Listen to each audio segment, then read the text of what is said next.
Bienvenue sur la chaîne Emissarios Unido d'Aluz. Si vous avez aimé cette histoire d'expérience de mort imminente, n'hésitez pas à l'aimer et à vous abonner. Commençons par l'histoire. Mon histoire commence lorsque j'ai rendu visite à une amie médium, qui est aussi chrétienne. Mon amie, une femme qui vénérait Dieu, étudie les Écritures et prie le Seigneur quotidiennement, mais elle a la capacité d'intuition. Vous avez un cancer du poumon et vous allez mourir, m'a-t-elle annoncé à cette occasion. Grâce aux analyses qu'elle avait effectuées pour moi, je savais que ces déclarations étaient remarquablement exactes, je n'avais donc aucune raison de douter de ces dires. Le lendemain, je me suis présenté au centre médical des anciens combattants et j'ai demandé un examen de mes poumons. Avez-vous déjà subi un dépistage du cancer du poumon pour une exposition à l'agent orange? M'a demandé le médecin. Sur ma réponse négative, elle a programmé un scanner. Le scanner a confirmé que j'avais bien un cancer du poumon. Après des examens exploratoires plus approfondis, les médecins m'ont informé que le cancer était au stade 3B, un stade considéré comme incurable et intraitable. Il serait sage de mettre de l'ordre dans vos affaires, car il ne vous reste plus beaucoup de temps, m'ont-ils averti. Refusant d'accepter ce pronostic sombre, j'ai pris l'avion pour consulter un autre médecin afin d'obtenir un deuxième avis. Les médecins m'ont dit qu'ils m'avaient menti sur le stade de mon cancer. Le cancer est en fait au stade 3A. Ils ont menti, car l'Institut national du cancer, NIC, indique qu'un patient atteint d'un cancer de stade 3A peut être éligible à une intervention chirurgicale, contrairement à un patient de stade 3B, m'explique le médecin. Ils m'ont cependant informé que le pronostic à long terme restait le même. Il s'agissait d'une maladie terminale et que j'allais mourir. Un ami, qui était travailleur social, m'a appelé pour me dire qu'il avait contacté un oncologue clinicien qui acceptait de me voir malgré mon absence d'assurance maladie. Ces oncologues ont trouvé un traitement contre le cancer du poumon en cours d'essai clinique, essai auquel j'étais admissible.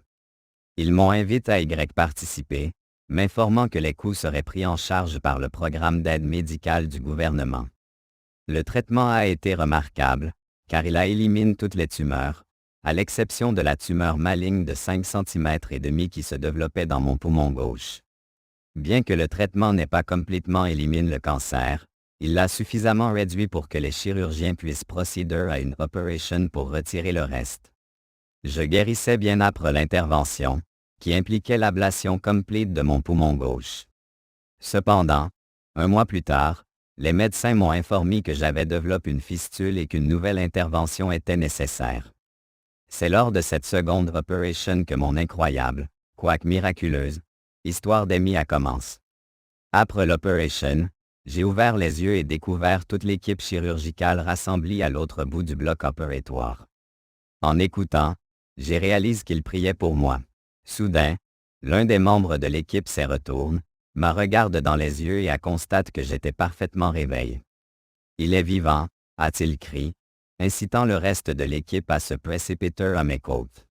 En vérifiant mes constantes, ils ont exprimé leur immense soulagement, s'exclamant leur étonnement de me voir en vie. Ils n'avaient pas réussi à me réanimer lorsque mon sort s'était arrêté pendant l'opération. Convaincus que je ne pourrais pas revenir, ils se sont tournés vers la prière pour mon ami. Après avoir vérifié mes constantes, ils ont repris leur travail, mais un médecin reste à mon chevet. Vous vous demandez probablement pourquoi je suis encore là, a-t-il dit. Parce que vous voulez m'en dire plus sur ce qui se passe, ai-je répondu. Je pratique ces mêmes interventions chirurgicales depuis une vingtaine d'années, et ce qui se passe aujourd'hui est une expérience que je n'avais jamais vécue auparavant.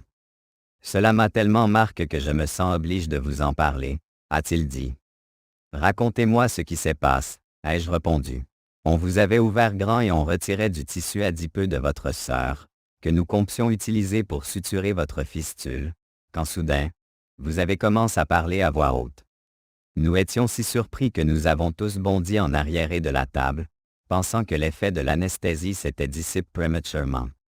Nous avons immédiatement vérifié nos instruments, et après avoir confirmé que vous étiez toujours sous l'effet de l'anesthésie, nous sommes restés là à vous écouter, a-t-il dit. Qu'est-ce que j'ai dit? Ai-je demandé. Ce n'est pas tant ce que vous avez dit qui compte, mais plutôt à qui vous parliez, a-t-il répondu. À qui parlais-je? Ai-je demandé. Vous parliez à Jesus Christ, a-t-il dit. Je me suis demandé si le médecin plaisantait, mais en voyant son expression sérieuse et son air encore sous le choc, j'ai compris qu'il parlait sincèrement. Avait-il l'air de me répondre? Ai-je demandé. On n'entendait pas d'autre voix, mais on aurait dit que vous étiez engagé dans une conversation à deux, a-t-il dit.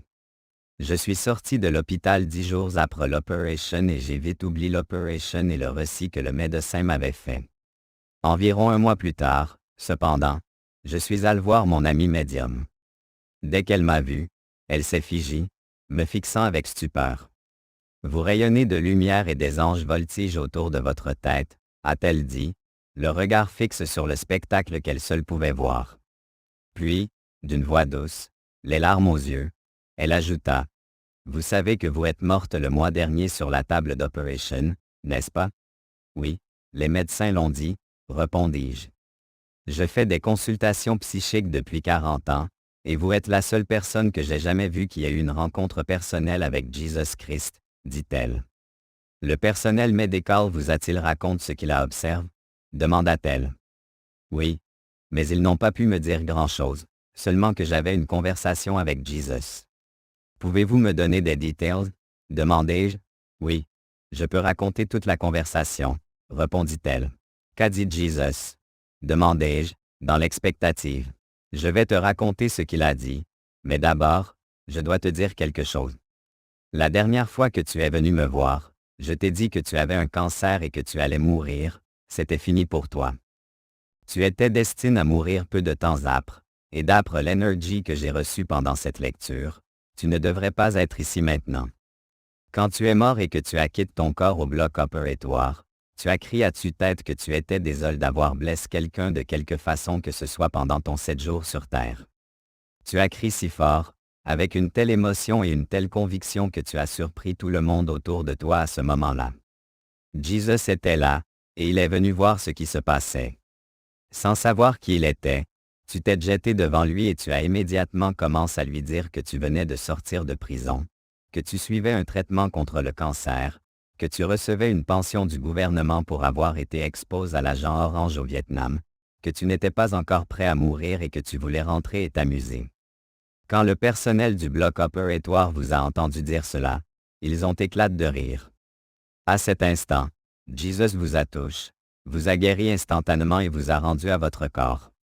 Tu vas maintenant vivre encore 26 ans, pendant lesquels tu aideras ceux qui ont vécu des expériences similaires à la tienne, car ton plus profond désir est d'aider les autres, a-t-elle dit. Tu partageras ton histoire avec beaucoup, même si peu te croiront, a-t-elle ajouté. Cet incident s'est produit en 2000. Depuis, le cancer qui subsistait dans mon corps s'est métastasé au cou en 2003, élevant mon état à un cancer du poumon de stade 4. J'ai de nouveau consulté un médecin, mais les médecins ont refusé de m'opérer, insistant sur l'impossibilité de me guérir. Face à la perspective de mourir à nouveau, je me suis tourné vers les médecins qui m'avaient aidé à recevoir un traitement et à subir une première intervention chirurgicale, et une fois de plus, ils m'ont secouru. Après l'opération pour retirer le cancer restant, mon chirurgien m'a informé qu'il n'avait pas pu l'enlever entièrement, qu'il restait encore du cancer. Me souvenant de ce que mon ami médium m'avait dit sur la possibilité de vivre encore 26 ans, j'ai souri et les remercié pour toute son aide. Quelques mois plus tard, un scanner de suivi a révélé que, pour la première fois, j'étais guéri du cancer. 5 ans plus tard, je suis toujours en vie et en bonne santé. Je remercie le Seigneur chaque jour pour ce jour de vie supplémentaire. En 2005, j'ai repris mes études et obtenu une maîtrise en travail social, dans l'espoir de me mettre au service des autres. Si l'histoire que je viens de raconter n'est pas la seule où le divin a influencé ma vie, elle est sans doute la plus marquante. Chaque jour, je partage mon expérience avec Jesus et comment il m'a guéri du cancer avec une nouvelle personne. J'aime particulièrement raconter mon histoire aux patients atteints de cancer, car elle semble apporter un sentiment d'espoir et de foi à ceux qui font face à la mort. J'aime à penser que mon histoire apporte réconfort à ceux à qui les médecins disent « Vous avez un cancer ». Personne ne peut rien y faire, et il ne vous reste plus beaucoup de temps. Je vais maintenant raconter ma deuxième expérience surnaturelle. En mai 2007, j'ai été transporté d'urgence à l'hôpital après une crise cardiaque. Alors que j'étais allongé dans mon lit, assisté par une machine BiPAP, je lisais un livre intitulé « À la recherche de Dieu » lorsque j'ai décidé de prier. En fermant les yeux, j'ai remarqué un petit point lumineux et j'ai choisi de me concentrer dessus pendant que je priais. En commençant à reciter le Notre Père, la lumière a grandi et, à mesure qu'elle se tendait, elle est devenue si intense que j'avais l'impression que ma tête entière était illuminée. Elle brillait si intensement que je ne pouvais plus la regarder, alors j'ai ouvert les yeux. Ce faisant, je me suis retrouvé tellement essoufflé que j'avais l'impression d'être à le courir.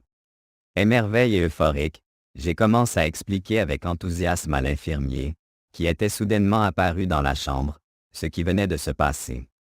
Il a alors remarqué que mon masque BiPAP s'était détaché et que j'étais allongé à côté de mon lit. « Qu'a fait combien de temps que vous ne portez plus ce masque ?» m'a-t-il demandé.